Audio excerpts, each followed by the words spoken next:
জানি এই সকালটা খুঁজে করার জন্য শ্বশুরে বাজার বাইরে থেকে ঢাকাতে তো তাতেছে আমরা সবাই কি জানেন মানে দুইজন দুই জায়গায় তো ভাইয়া হ্যালো এভরিওয়ান আসসালামু আলাইকুম সবাই কেমন আছেন আশা করতেছি ভালো আছেন আমিও ভালো আছি আল্লাহর রহমতে নবাবিহালের এই সকালটা বাবার বাড়িতেই কাটানো যায় নিজের বাড়িতে গেলে কেন জানি এই সকালটা খুঁজেই পাওয়া যায় না তখন মাথায় কাজ করে সকালবেলা ঘুম থেকে উঠলে বাচ্চাদেরকে কি খেতে দিব বাসা সবার জন্য কি রান্না করব আর এখন দেখেন বাবার বাড়িতে ঘুম থেকে উঠেই সকালের নাস্তাটা সামনে পেয়ে গেলাম আমার প্রতিদিন সকালবেলা নাস্তার লিস্টটা একদমই সিমসাম আম্মু প্রতিদিন আমাকে চিলাচিলি করে তুই কেন এগুলা খাস আমি এত কিছু রেডি করে কিছুই খাস না যেহেতু আমি স্লিম হওয়ার জন্য অনেক চেষ্টা করি তাই যে যাই বলুক না কেন কারো কথায় কান না দিয়ে আমি প্রতিদিন আমার ডায়েট চার্টটা কন্টিনিউ করে যাচ্ছি আমার ডায়েট চার্টে আছে 1 কাপ লেবু পানি একটা ডিম সিদ্ধ 1 কাপ স্লিমিং টি আর এই স্লিমিং টিটা খাওয়ার মাধ্যমে আমি এত উপকার পেয়েছি বাবার বাড়িতে এসে ভরপুর খাওয়ার পরও কিন্তু আমার ওজনটা একদমই বাড়েনি অনেক আপুরাই দেখি মেসেজ দিচ্ছেন আপু এই স্লিমিং টিটা কোন পেজে গেলে পাবো আমি আপনাদের সুবিধার্থে স্ক্রিনে ভাইদের পেজটা দিয়ে দিচ্ছি আর উপরে লিঙ্কটা দেওয়া থাকবে এটা সম্পূর্ণ অর্গানিক একটা প্রোডাক্ট কোনো রকম সাইড এফেক্ট শুধুমাত্র প্রেগনেন্ট আপুরা ছাড়া সব আপু ভাইয়ারা কিন্তু এই স্লিমিং টিটা খেতে পারে আর এদিকে জামাই আদর করার জন্য শ্বশুর তার জামাইয়ের জন্য কি কি বাজার করে নিয়ে আসছে সেটাই আপনাদের সাথে শেয়ার করব প্রতিদিনই শাওন সাহেবের আবদার থাকে আব্বুর কাছে একটা মাছের জন্য আর আব্বু প্রতিদিন বাজারে গেলে সেই মাছটাই নিয়ে আসার চেষ্টা করে যাই হোক আজকে কি কি বাজার এনেছে সেগুলো আপনাদের সাথেও শেয়ার করব আমিও দেখবো আম্মু বলতেছে আমি খুলি আমি বলতেছি আমি খুলি বাজার নিয়ে দুই মা মেয়ের কারাকারি পড়ে গেছে আসলে বাজার বাইরে থেকে নিয়ে আসলে বাসায় আনার পর এত বেশি এক্সাইটেড লাগে কখন গোছাবো কখন তাজা তাজা রান্না করব সেগুলো নিয়ে আমার অনেক বেশি এক্সাইটেড থাকি আমি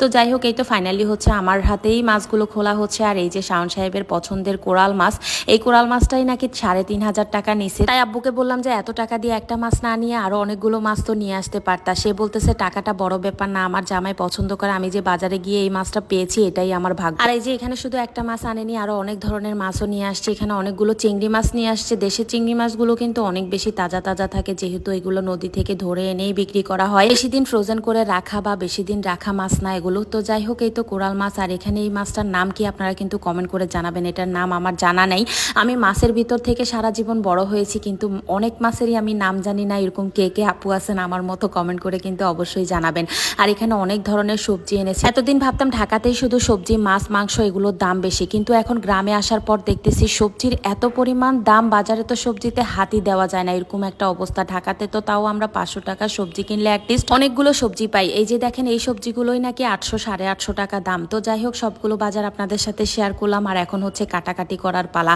আম্মু ওদিকে রান্না করতেছে আমরা সবাই মিলে বসে গেলাম মাছ কাটার জন্য প্রতিদিনই আমাদের বাসায় সকালবেলা হলেই হচ্ছে একটা মাছ কাটাকাটি রান্না বান্নার একটা ঝুম পড়ে যায় মনে হয় কি বিয়ে বাড়ি আমরা যারা ঢাকায় থাকি তারা তো মাসের বাজার একদিনেই করে ফেলি মাছ মাংসটা কিনে ফ্রিজে রেখে দিই তারপরে প্রতি মাসেই হচ্ছে মানে একটা মাস জুড়েই হচ্ছে সেগুলোই খাওয়া দাওয়া করি কিন্তু গ্রামের হচ্ছে সেই নিয়মটা না গ্রামের প্রতিদিনের বাজার প্রতিদিনই করা হয় প্রতিদিনের খাওয়া দাওয়া প্রতিদিনই করা হয় এই জিনিসটা আমার কাছে এত বেশি ভালো লাগে যদি আমি পারতাম ঢাকাতে আমিও এই সিস্টেমটাই করতাম কিন্তু আমার পক্ষে তো সম্ভব হয় না এত কষ্ট করে বাজারে যাওয়া সব ধরনের বাজার করে নিয়ে আসা আবার কাটাকুটো করা এখানে যেহেতু মানুষ বেশি তাই হচ্ছে এই জিনিসটা সম্ভব হয় আর আমাদের ফ্রিজ ডিপ সবকিছু থাকার পরও কিন্তু ফ্রোজেন খাবারটা আমার কাকা আব্বু খেতে চায় না ওরা তাজা তাজা খাবার খেতেই পছন্দ করে তাই আম্মু চাচি সবসময় সেই কাজটাই করে থাকে আব্বু কাকা প্রতিদিন সকালবেলা তাজা তাজা বাজার করে এনে দেয় আর আম্মুরা তাজা তাজা রান্না বান্না করে দেশের খাবার খেলে এমনিই স্বাস্থ্য বেড়ে যায় কি আর স্লিম হবো কি আর ডায়েট করবো কোরাল মাছটা এত বেশি বড় যে আমি কাটতে বসেও কাটতে পারি নাই আমি বললাম যে আমি পারবো না ভাবি বলতেছে আচ্ছা দাও আমাকে আমি পারবো তো এই তো ভাবি হচ্ছে কোরাল মাছটা কেটে নিচ্ছে আর এইদিকে ভাইয়া দেখেন পুকুর থেকে মাছ ধরতেছে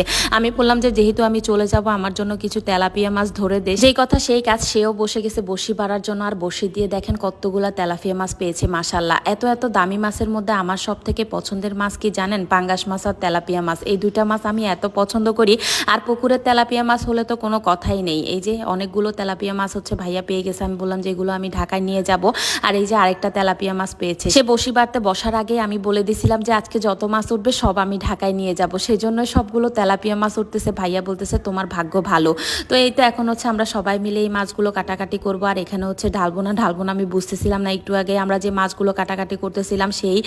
পলিটাই মানে ময়লা হয়ে আছে আমি বললাম যে এখানে কি ঢালবো আম্মু বলতেছে ঢেলে দাও একসাথে সবাই মিলে কেটে টেটে একদম উঠে যাও ওইদিকে আম্মু আর চাচি মিলে বসে রান্না বান্না করতেছে দুইজন দুই চুলাই মানে দুইজন দুই জায়গায় হচ্ছে রান্না বান্না করতেছে আর আমরা হচ্ছে এদিকে মাছ নিয়ে কাটাকাটি নিয়ে ব্যস্ত হয়ে পড়লাম তো এই তো অনেকগুলো মাছ পেয়েছি এখানে 19টা তেলাপিয়া মাছ আছে আমি হচ্ছে গুনে নিলাম যে কয়টা উঠেছে তো ভাইয়া হচ্ছে আরো বাড়তেছে সেই দেখে আরো কয়েকটা পাই কিনা আমরা কাটাকাটি করতে করতে আর এখন হচ্ছে আমরা সবাই মিলেই হচ্ছে তেলাপিয়া মাছগুলো কেটে সুন্দর করে রেডি টেডি করে ঢাকার জন্য রেখে দিব ফ্রিজে মানে ঢিপে আর কি তো ঢিপে রেখে হচ্ছে আমি এগুলো ঢাকায় নিয়ে যাব আর এই তাজা তাজা তেলাপিয়া মাছগুলো করকুরে করে ভাজি করলে এত বেশি মজা লাগে আমার খুবই পছন্দের, মানে শুধু ডাল আর তেলাপিয়া মাছ দিয়ে মনে হয় কি অনেকগুলো ভাত খেয়ে ফেলা যায়। আমার তো খুবই পছন্দের, আপনারা কে কে পছন্দ করেন সবাই কিন্তু কমেন্ট করে জানাবেন। তো শুধুমাত্র হচ্ছে পেট কেটে গোটা গোটা তেলাপিয়া মাছগুলোই নিয়ে নিলাম। আর এদিকে রুমে এসে দেখি যে সুনাইরা মনে কি করতেছে আপনাদের সাথে শেয়ার করি। সে ভীষণ খুশি, নানু বাড়িতে আসার পর থেকে সব কিছু নিয়ে হাতাহাতি হচ্ছে করা শুরু করে দেয়, অনেক কিছুই শিখেছে এখন।